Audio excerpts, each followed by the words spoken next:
Do you realize there is more and more similar content is appearing on YouTube? For the next 24 hours, the biggest YouTubers in the world will be controlling my life, starting with Mr. Beast. And in my interest, specifically on productivity, lifestyle, when you want to go learn certain topic, it feels like no matter who you watch about either sleeping, learning, reading, it just same core of idea with the different rappers. That lack of the diversity sometimes even make YouTube more boring than before. Besides that issue, there's some deeper issue lying under the expert. Is I start realize the people who taking other people's idea or content or script sometimes can publish way more frequent and they gain way more followers. In the same time, of course, they will get rewarded by those follower numbers. On another side, the lots of YouTubers who making original content sometimes even gave up making those original content, or they just simply quit. In one sentence, to summarize, is the bad guy is winning the competition, getting ahead, and then leave the good guy in behind and the last. And this is not just happening in YouTube world, even in your daily life. The manager who all they do is making meetings boring, not contribute much, but make himself look busy, will probably get a promotions. Or you probably have that one coworker, all they do is social, showing off what they done, have a more likelihood to get promoted than the quiet one who contribute for the long term of the business benefits. But the question is why? People start notice this issue and even make a name of this issue, even as early as 1549. Thomas Gresham, a famous economist, raised this issue to public eye. He created Gresham's law. In the beginning, this law is represent all the coins will circulate on the markets is of lower qualities. And later on, a specific indicate situation like I just described. The bad people is actually winning the competition. The people who creating values and put effort in is not get rewarded in the competitions. But the question is why? The reality or the explanation is actually really counterintuitive. The main reason it happening because one type of thinking that people hold is some people say fairness and efficient is counter to each other. When you put efficiency in priority, you cannot think about the fairness. If you put a fairness in priority, you cannot think about the efficient. Whoever hold this thought in their head when they create a system is inevitably the bad guy will win the competitions. And every time I see people hold that idea or show the sign that they may hold the idea, it makes me remember one of the famous court cases that changes economic completely. Is the war over horse manure or horse poop. What happened is the plaintiff, the guy who sued other people, find that there's a lot of horse poop laying around the street. Nobody wants them. So he even hired two guys, managed to collect all the horse poop into 18 big pile, easier for put on the car. They work from 6 afternoon to really, really late at night. But because it's too late and there's a lot of them, they decide to come back with the car tomorrow to pick them up. Right after the plaintiff left, the defendant, the guy who getting sued, showing up. He said, wow, there is well-organized poop is laying around. And he even asked a sheriff, like a policeman back then, who was trying to make sure everything's fine. He asked him, oh, do you know, is this belong to anybody? The sheriff said, no, I don't think so. And he just left. Then he grabbed the car, picked everything up, and brought it home. It's the second day, when the plaintiff arrived, he was pissed. Where is all my poop go? And after talk to people, talk to the police stations, he finally found the defendant.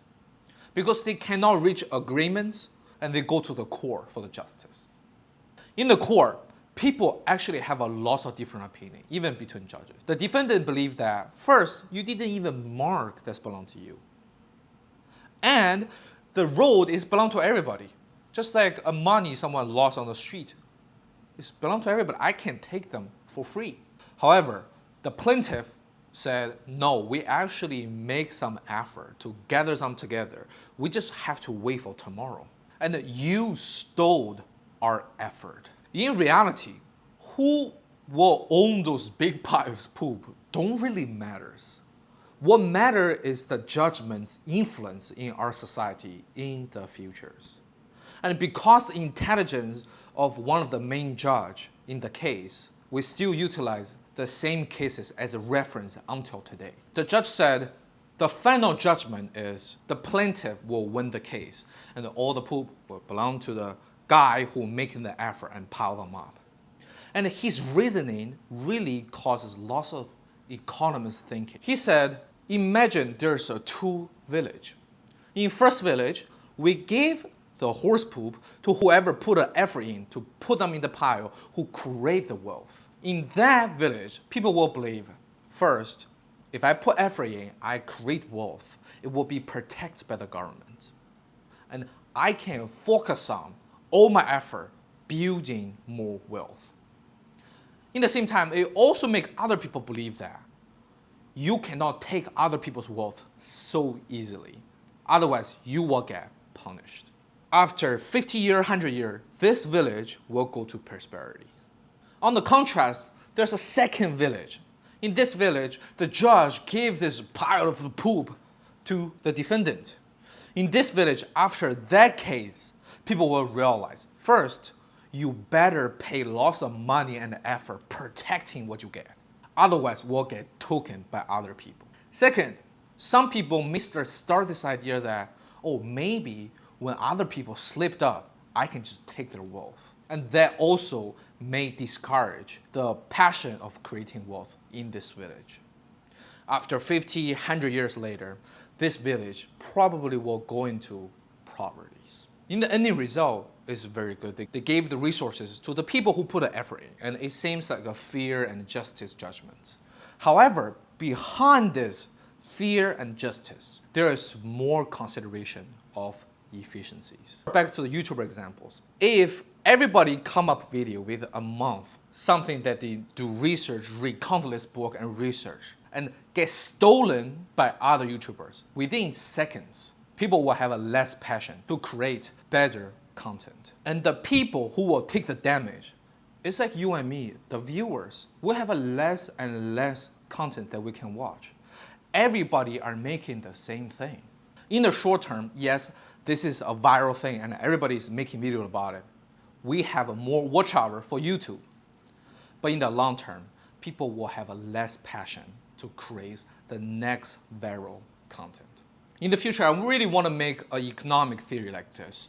And I know when I talk about economic, you guys have some horrible flashback from Economic 101 of your college. But the reality is, I think there is something worth sharing of economic to you guys. We have this judgment system called intuitions that we build from evolutions. You know, you survive in a close society, you know everybody in the tribe. However, that intuitions no longer work in the modern society because we start collaboration with strangers that you don't even know that speak different languages and have different culture with you. Economic is not about changing the world, but what they actually good at is changing the world view. It can help you become a more critical. And you see lots of great people, they can spot or early on futures opportunities, and they have a great understanding of the world because they have the ability to see something is hidden, not easily to see, and not superficial. And our intuitions will only harm us further. The only way to understand this modern society collaboration with strangers is economic. For example, look today's video. In the ancestor time, fairness and efficiency, it is a different thing, and they are counter to each other. When you hunt together with 20 people, you gotta only listen to one person's order. If everybody do whatever they want, they only scare the animal and nobody have food to eat. So your opinion sometimes is not that important. You need to sacrifice your opinion for the efficiency of a group. If someone do something wrong, you will get punished by people you know. You have a low credibility, people have a revenge on you, or they just kick you out of the tribe. You may lose the protection of society. But nowadays, any stranger can take advantage of you. And all you can do is, maybe call the police, maybe call your bank. But when this collaboration is so bigger scale with strangers, fairness and efficiency suddenly become a same thing. And let's back to the why being critical is so important. I used to overhear some YouTuber discussion, and in the end they have some conclusion. They said the more gullible of someone's followers, or stupid, whatever you call it, the more profitable for the YouTubers. The more likely to buy merch, the advertisement they do on their videos, the brand deal they have, they earn more money because people are more willing to buy into it.